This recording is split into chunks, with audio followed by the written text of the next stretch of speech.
to Congress was knowing that I was leaving changed the perspective of any vote that I took, because I knew whether people were outraged or whether they're happy, it wasn't going to change the rest of my life. And that perspective in absolutely no way has changed during my entire time in office. You know, you go in, you know you're leaving, thought that was it for me in politics. People come back, I didn't approach them. I mean, if you recall John Rainey, who drove down from Camden, South Carolina, to have lunch with Jenny and I said, I have something I need you to do. And he talked about the parable of talents. And he said, you know, if you look, you have developed a pool of political talent such that you could trade that in and actually run for governor or the United States Senate, and I would cut off my right arm to have that possibility, but you could be a legitimate candidate for governor and Senate, and you ought to do it. I said, well, look, I'll trade you my pool of political capital for your pool of capital, because he has a much bigger pool of political capital, and tried to make a joke of it. He said, no, I'm really serious. You really need to look at this. And so he kept calling, kept pushing, kept calling, kept pushing, and long story short, you end up hopping in a race like that. Same thing happens here. When a friend like Tom Davis calls, who I've known since college, and he says, Mark, you need to step out and try and, sure, you can be holed up at the farm in northern Beaufort County for the rest of your life, and you can do other things, but again, I'll go back to I don't need a job. I mean, my financial disclosure is out there. I mean, you know, $130,000 a year contract with Fox News, and I had $100,000 from one board and another $30,000 from another board. I don't need this for the money. I need it in the sense that I would like to try and make a difference for my and Jenny's 4 boys, your kids, or your grandkids. That's why I want to do this. My life in politics has been a series of different strange accidents, one after another. And 2 other quick points. One is, I've never run for an office from another office. I think one of the marks of career politicians is that they stay in office and they stay. You want to talk about being spent rocket fuel? Leave office. And if you really want to talk about being spent rocket fuel, leave office after you wrapped it up as I did in the governorship. I mean, you really know at that point. A buddy of mine came and said, Mark, the beauty of what you've been through is you don't have to wait till your funeral to find out who your friends are. And there was a certain amount of truth to that. And I guess my bigger point there is that, you know, I would just respectfully disagree with Curtis on this one. And I would humbly suggest, you know, if you had 8 years in county council and you lost in your final bid, if you'd been to 10, would that have made you a career politician? No, I don't think so. I mean, I think he cared as much about what he was doing at a county council level as I cared during my time, whether in Congress or the governorship. So I think the matter of being a, quote, career politician is driven straight by the perspective of where one comes from, and are they advancing votes that are in line with advancing their career or advancing your interests as a taxpayer. And I would ask you to look at my voting record on that front, and I think you'd see an awfully strong record of trying to focus on one person, and that's the taxpayer and every one of y'all's voters. Thank you. Thank you very much, Mark. Curtis, another 10 minutes for you.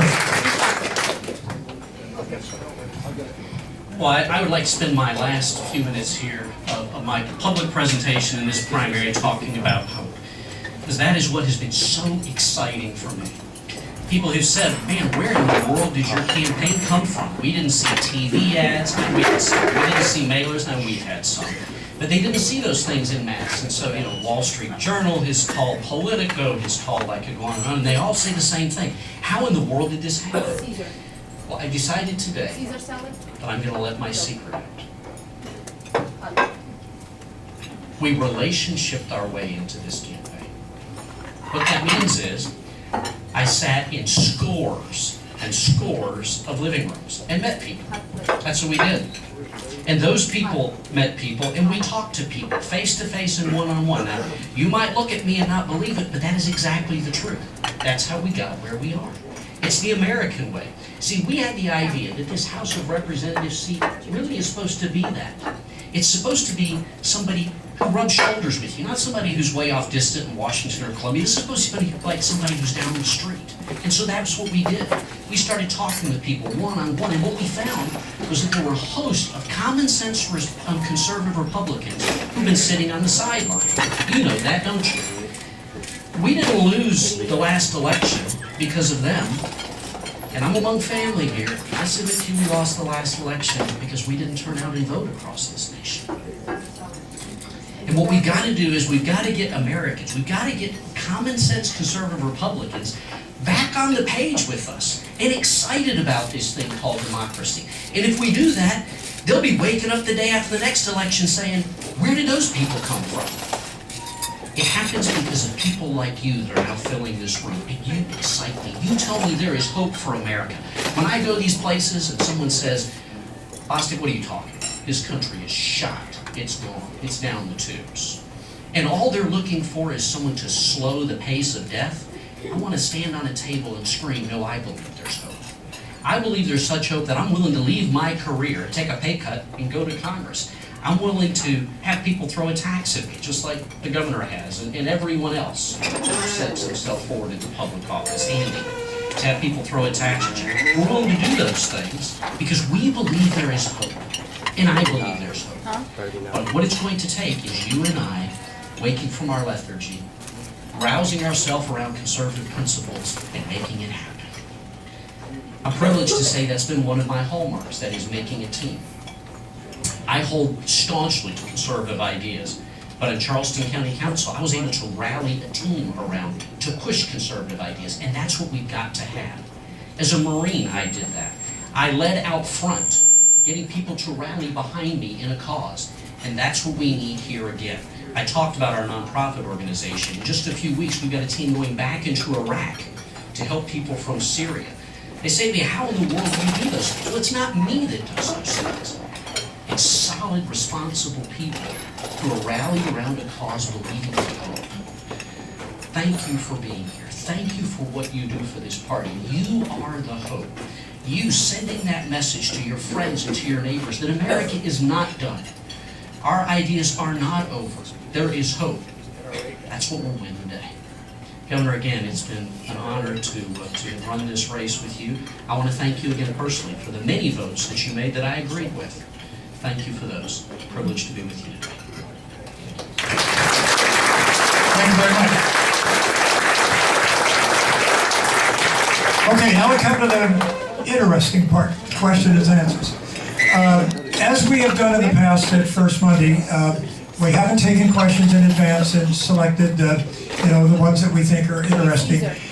This is all up to you. Whoever raises their hand first will ask the first question, and you may ask it of either candidate or hopefully one. That way we only have one response instead of two, so that we get in more questions. So let me see let's start off with Mr. Edwards, Town Council. Lee, I'll give you the mic. I'd like to know what y'all think you can do as a congressman to help Jasper County open the port here, or not Jasper County, the state of South Carolina open the port in Jasper County. First of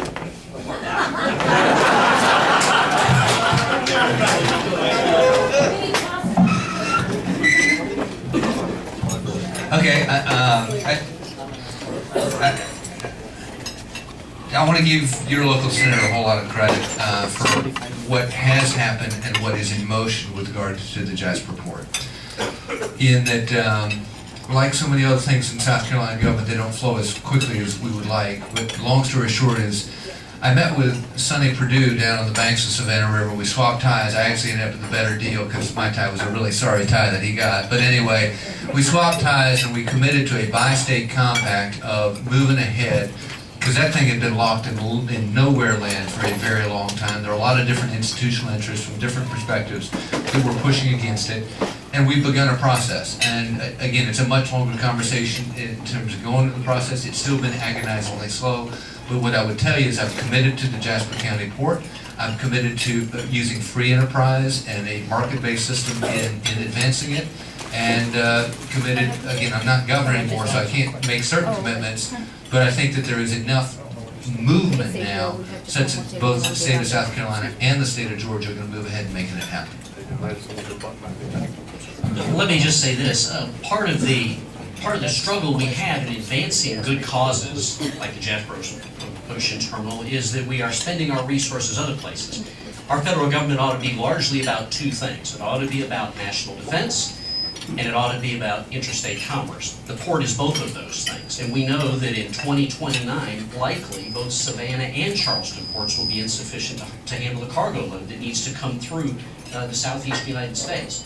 So I too would join with the governor. I'll tell you that I believe the port is important, and I would advance that with every opportunity that I had. I don't think we need to earmark anything. I think it will stand on its own merits. So I support the port.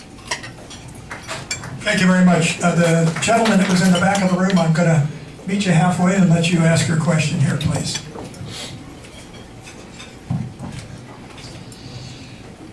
I was 10 years as an elected official. Ask your question. Well, 8 of it as mayor of Bluffton. I'm spent rocket fuel, as the governor would say. However, my question is this.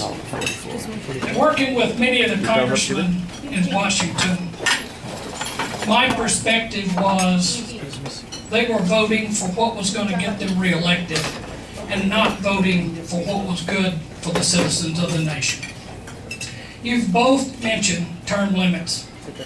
I don't believe voluntary term limits will be effective enough. What will you do to pursue a constitutional amendment to bring about term limits for all elected officials in Washington? Great question. Okay, we'll do it in reverse order this time. How's that? Let me just comment on the doing the non-politically expedient fight.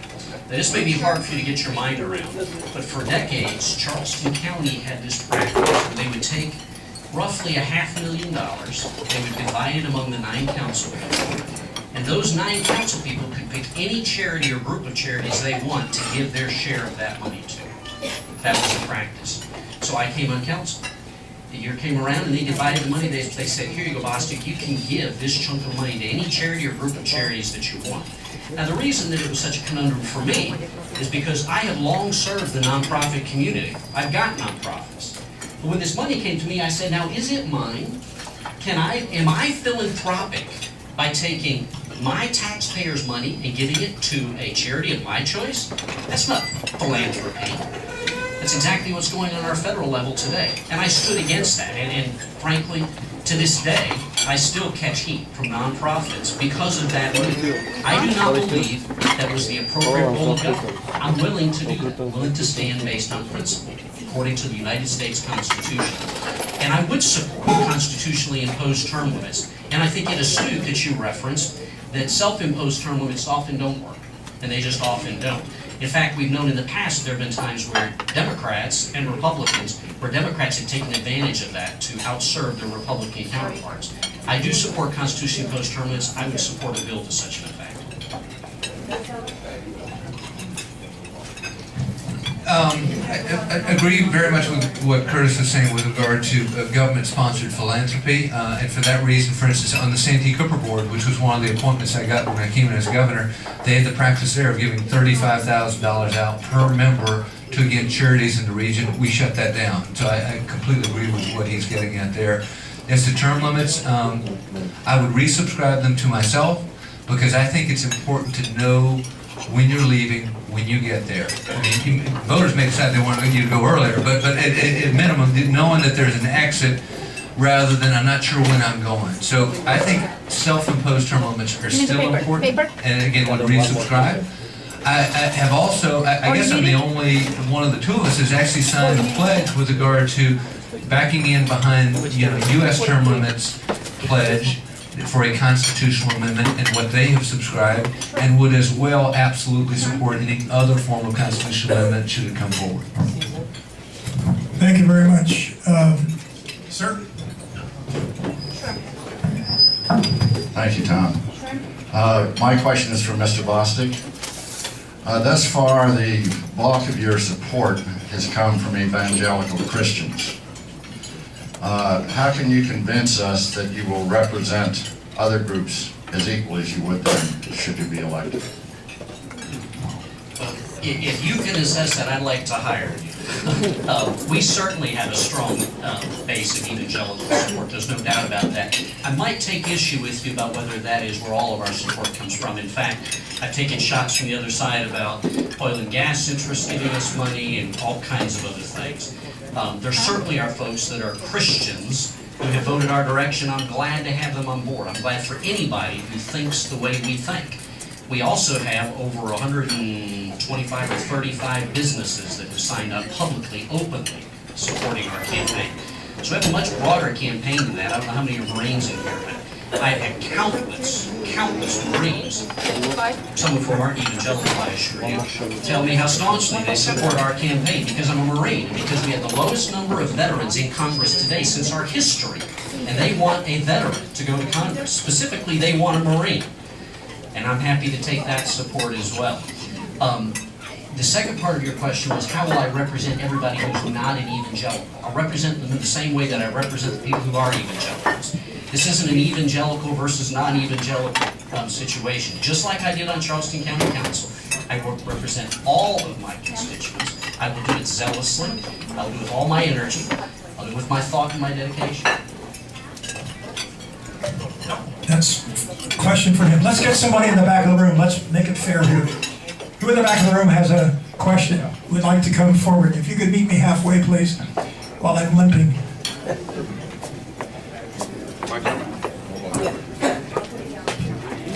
Oh, okay.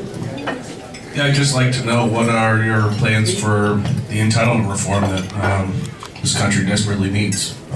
Social Security, Medicare, Medicaid. Is that for both of them? Yeah, for both of them. Sure. Okay, I guess, Governor, it's your turn first.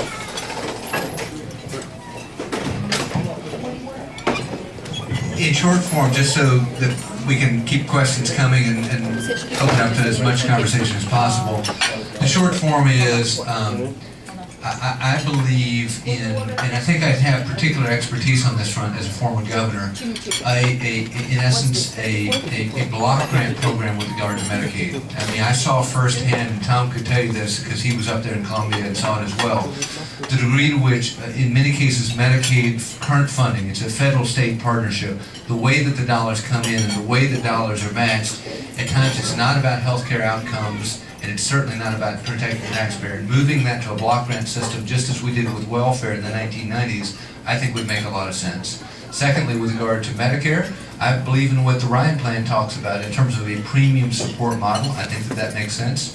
And with regard to Social Security, I think that we ultimately ought to go to a system of individualized accounts, not for people that are currently retired, not for people nearing retirement. But if you look at the current math, there's Fleming versus Nestor, which is a 1960 Supreme Court decision. It said none of us have any legal claim whatsoever to our own Social Security money. And what that does is it opens up the federal borrowings that we right now see with the unified budget, where money gets swept out of Social Security and is spent into all kinds of other areas of government. At the end of the day, large pots of money will not be protected in Washington, D.C., and I think ultimately the only way to protect it is to move the private property rights and moving that money out of Washington, D.C. That does not mean stock market risk, however. If you look at Brazoria, Matagorda, and Galveston counties down in South Texas, prior to 1983, you could come up with, in essence, your own Social Security system at the state or the municipal level. Those counties, for instance, did, and they said, we will not let you take stock market risk, and they moved the people into annuities. And if you recall, again, government workers down there, they've gotten much more in the way of benefit, with much less risk in the way of borrowing out of Washington, D.C. It's worked incredibly well for them. Those would be my three takes on entitlements in short form. Thank you. Entitlement spending takes about 62% of our budget. I will be very summary in this, but first of all, I believe we need to preserve Social Security, what is there. We force people to pay into Social Security, we need to honor all of those obligations. Both the Ryan and Rand plan have some good ideas, I think, as to this. Rand says we need to begin escalating it from our mortality. I think that's a subject to be discussed. It certainly needs to be preserved. Let me piggyback on this idea about getting government out of the way. That is, this privatization, as it were, of Social Security, and I would support some notion of that. But I want to talk about it from a different front. I want to talk about it from this Medicare and Medicaid front. What we need to do, largely, is get government out of the way. I'll give you an example of this. When you go to the gas pump today, fill your car up, you will pay a federal gas tax. That money will be gathered by that station, it will be sent into the state, it will then be sent into the federal government, and in the process, it will take about 100,000 FTEs, or full-time equivalent persons, to gather, manage, account for, and ultimately send that money back to the states to be used on roads. Also, the federal government can dictate what roads and bridges and infrastructure are being done. That is an inefficiency in government. I believe that Medicaid resembles much that. We have this vast government bureaucracy collecting these funds, paying their bureaucrats, and then expensing them back to the states. I think block grant is a good idea. And I would support the cafeteria approach that's laid out both the Ryan and Rand Paul plans. Thank you very much. Jocelyn? This question's for former Governor Mark Sanford. I can appreciate the conversations we've all had on term limits, but I have a 6-year-old daughter and I'm afraid for her future. So could you expound upon what seniority may do for us as far as you sitting on various committees or getting on various committees? Do you have seniority? And will that help us all to have better representation? I think we've beaten the term limits thing back to death, so I'll kind of skip on term limits, but I'll go quickly to your point on seniority. Seniority is retained in the United States Congress, and so what that means is I was there for 3 terms. If I was to go back, roughly 60% of the Republican caucus has been there for 3 terms or less, which means you would jump ahead of about 60% of the caucus, which I think would, in terms of the way that power is distributed in Washington, probably give you a little bit more leverage in terms of having an impact in the very debate that we're having and how you change things in Washington, D.C. Thank you very much. That was really a question for him, so. Anybody in the back of the room? Oh. Sir, can you come forward and meet me halfway?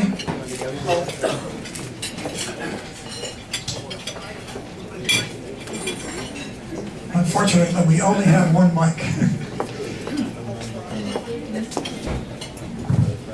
This is a question for both. I had a grandson that was murdered this last December at Clemson University. I would like to hear both of you speak on what your thoughts are on gun control. Gun control. Good question. Let's see, who went first last? It's your turn. Let me first express my deep sympathy for the loss of your family. And that is a tragic thing. And we've seen those kinds of tragedies across our nations as more and more countless people are able to stand up and say, hey, I lost some family member. That doesn't change my position on gun control, unfortunately. I'm a staunch supporter of the Second Amendment. I believe that it was placed there for a specific purpose. And I don't believe that the answer lies in changing the gun. I've had people say to me, don't you think we need to get rid of what are called assault weapons? And I recognize that even as I say this, I may alienate some folks, but you deserve the truth, so I will simply tell you the truth. I believe the truth is that we've had assault weapons for many, many, many years. Assault weapons existed back in World War II, but we didn't have people wading into schools. What has changed? And this is the more difficult statement. What has changed is not just the weapon, but what has changed so sorrowfully is us. We as a nation, we as a people. And the United States family, the family, is beginning to disintegrate. What we need to do is we need to focus our efforts on what strengthens the family. What makes it financially possible for parents not to be stretched and be able to be home with their kids and to raise them? What makes it financially possible for those parents to be able to choose the very best education specific to those children? What is it that makes it financially possible for a man and a woman not to have a strained relationship in their marriage because things are going okay financially? What is that? Well, that's something America can do something about. America can address those kinds of ills from a government level, do things to strengthen the American family, and ultimately I believe that is the best defense, is the strengthening of the American family.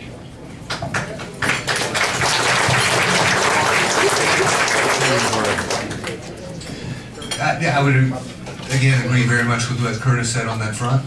Thoughts and prayers are with you and your family. I cannot imagine anything more painful than the loss of a child or a grandchild. And so indeed, prayers are with you. I would as well, though, echo what Curtis said with regard to the Second Amendment. I think it's the teeth behind every other amendment that we enjoy as Americans. And at the end of the day, it's not about shooting a duck or going quail hunting. It is about, if push came to shove, the ability of folks to push back against federal power and unlimited federal power. And so I think that, we as a society have sort of drawn a line a long time ago wherein we said, we're not going to allow you to have a bazooka, we're not going to allow you to have a tank, or we're not going to allow you to have an F-16, but we are, and we're not even going to allow you to have an automatic weapon. But from semi-automatic and down, we can have those. And at the end of the day, I don't think that, as tragic as it is, your grandson would have been more protected with a bunch of new laws on gun control. Because if you actually look at, for instance, the background checks that are now in place, 80,000 checks last year failed, whereas they didn't pass the test. 40 of those were prosecuted, 40 out of 80,000.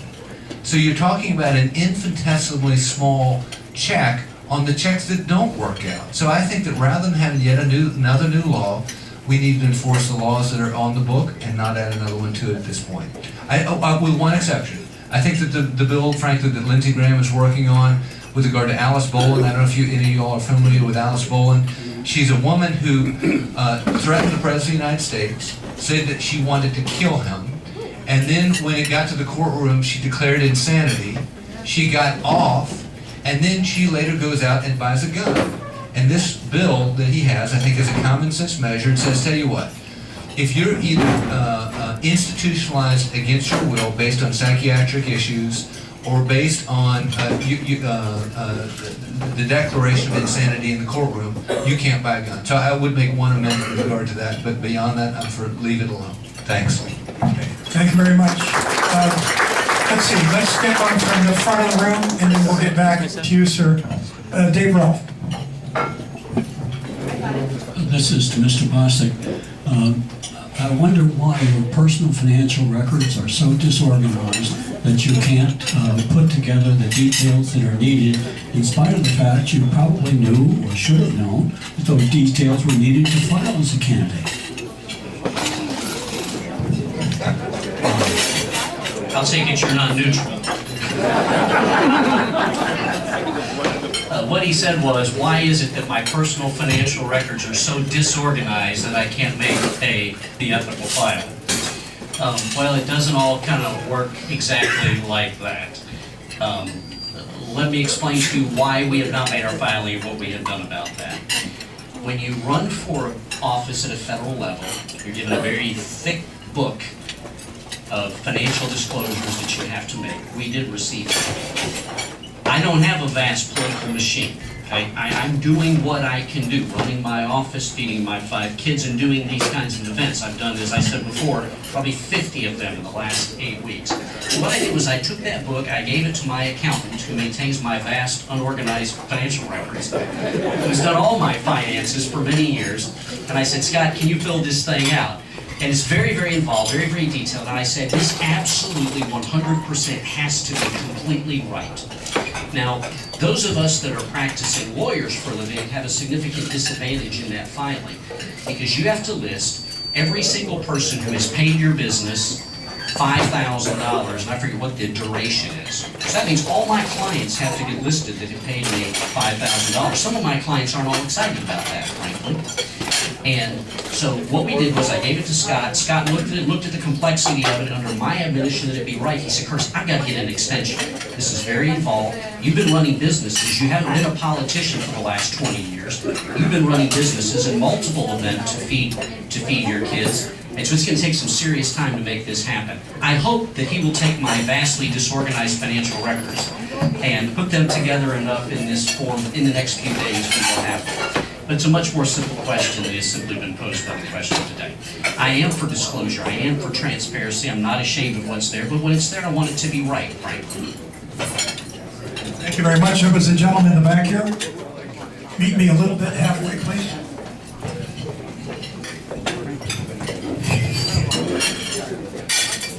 like to know the candidate's stance on wasteful spending on foreign aid.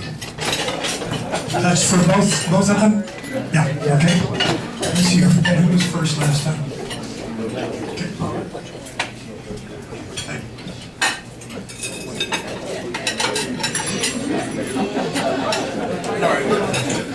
Caught me, I was trying to sneak in a bite. I think that we all want a boogeyman and